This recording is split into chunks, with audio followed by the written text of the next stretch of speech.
ओम नमो भगवते वासुदेवाय नमः। भगवत गीता पंचमो अध्याय। अर्जुन बोले, हे कृष्ण, आप कर्मों में संन्यास की और फिर कर्मयोग की प्रशंसा करते हैं, इसलिए इन दोनों में से जो मेरे लिए भली भांति निश्चित कल्याणकारक साधन हो उसको कहिए। श्री भगवान बोले, कर्म संन्यास और कर्मयोग ये दोनों ही परम कल्याण के करने वाले हैं, परंतु उन दोनों में से भी कर्म संन्यास में से कर्मयोग साधन में सुगम होने से श्रेष्ठ है। हे अर्जुन, जो पुरुष न किसी से द्वेष करता है और न किसी की आकांक्षा करता है, वह कर्मयोगी सदा सन्यासी ही समझने योग्य है, क्योंकि राग द्वेषादि द्वंद्वों से रहित पुरुष सुखपूर्वक संसार बंधन से मुक्त हो जाता है। उपयुक्त संन्यास और कर्मयोग को मूर्ख लोग पृथक पृथक फल देने वाले कहते हैं, न कि पंडित जन, क्योंकि दोनों में से एक में से भी सम्यक प्रकार से अस्तित पुरुष दोनों के फलस्वरूप परमात्मा को प्राप्त होता है। ज्ञान योगियों द्वारा जो परम धाम प्राप्त किया जाता है, वह कर्म योगियों द्वारा भी वही प्राप्त किया जाता है। इसलिए जो पुरुष ज्ञान योग और कर्म योग को फल रूप में एक देखता है, वही यथार्थ देखता है। परंतु हे अर्जुन, कर्मयोग के बिना संन्यास अर्थात मन, इंद्रिय और शरीर द्वारा होने वाले संपूर्ण कर्मों में कर्तापन का त्याग प्राप्त होना कठिन है, और भगवत स्वरूप को मनन करने वाला कर्मयोगी पर ब्रह्म परमात्मा को शीघ्र ही प्राप्त हो जाता है। जिसका मन अपने वश में है, जो जितेंद्रिय एवं विशुद्ध अंतःकरण वाला है और संपूर्ण प्राणियों का आत्मस्वरूप परमात्मा ही जिसकी आत्मा है, ऐसा कर्मयोगी कर्म करता हुआ भी लिप्त नहीं होता।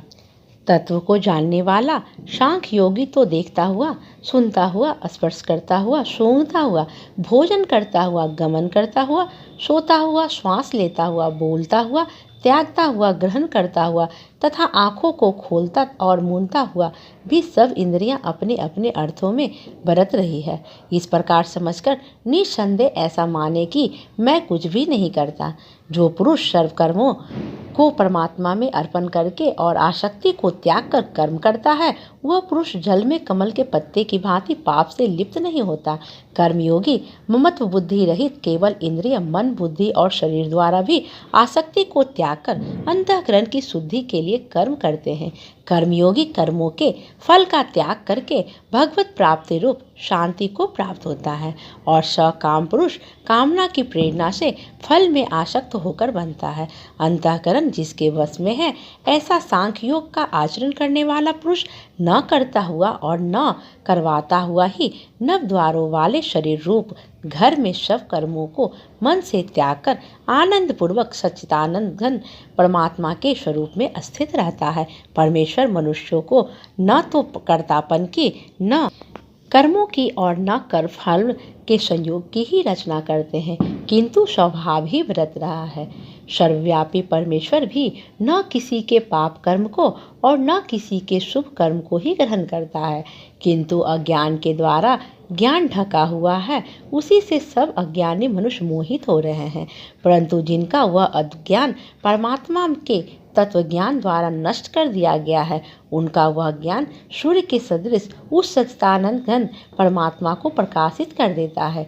जिनका मन त्रिरूप हो रहा है, जिनकी बुद्धि त्रिरूप हो रही है और सच्चिदानंद घन परमात्मा में ही जिनकी निरंतर एक ही भाव से स्थिति है, ऐसे तत्परायण पुरुष ज्ञान के द्वारा पाप रहित होकर अब पुनरावृत्ति को अर्थात परम गति को प्राप्त होते हैं।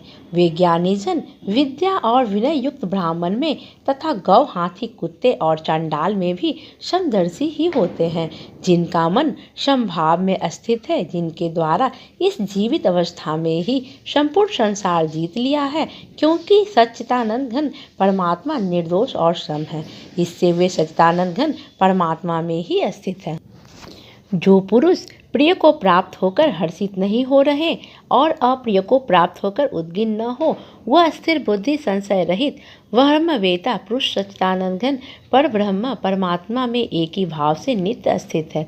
बाहर के विषयों में आसक्ति रहित अंतःकरण वाला साधक आत्मा में स्थित जो ध्यान जनित सात्विक आनंद है, उसको प्राप्त होता है। तदंतर वह सच्चिदानंद घन पर ब्रह्म परमात्मा के ध्यान रूप योग में अभिन्न भाव से स्थित पुरुष अक्षय आनंद का अनुभव करता है। जो ये इंद्रिय तथा विषयों के संयोग से उत्पन्न होने वाले सब भोग हैं, यद्यपि विषयी पुरुषों को सुख रूप भासते हैं, तो भी दुख के ही हेतु हैं और आदि अंत वाले अर्थात अनित्य हैं। इसलिए हे अर्जुन, बुद्धिमान विवेकी पुरुष उनमें नहीं रमता। जो साधक इस मनुष्य शरीर में शरीर का नाश होने से पहले पहले ही काम क्रोध से उत्पन्न होने वाले वेग को सहन करने में समर्थ हो जाता है, वही पुरुष योगी है और वही सुखी है। जो पुरुष अंतर आत्मा में ही सुख वाला है, आत्मा में ही रमन करने वाला है तथा जो आत्मा में ही ज्ञान वाला है, वो सच्चिदानंद घन पर ब्रह्म परमात्मा के साथ एक ही भाव को प्राप्त सांख्य योगी शांत ब्रह्म को प्राप्त होता है। जिनके सब पाप नष्ट हो गए हैं, जिनके सब संशय ज्ञान के द्वारा निर्वित हो गए हैं, जो संपूर्ण प्राणियों के हित में रत है और जिनका जीता हुआ मन निश्चल भाव से परमात्मा में स्थित है, वे ब्रह्मवेता पुरुष शांत ब्रह्म को प्राप्त होते हैं।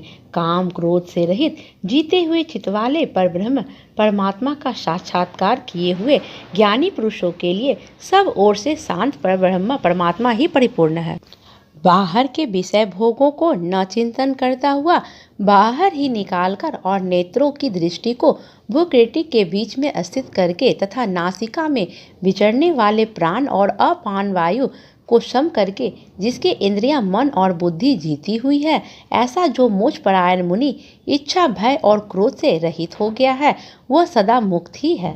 मेरा भक्त मुझको सब यज्ञ और तपों का भोगने वाला, संपूर्ण लोकों के ईश्वरों का भी ईश्वर तथा संपूर्ण भूत प्राणियों के सुहृद अर्थात स्वार्थ रहित दयालु और प्रेमी ऐसा तत्व से जानकर शांति को प्राप्त होता है। अथ 5वां अध्याय समाप्त।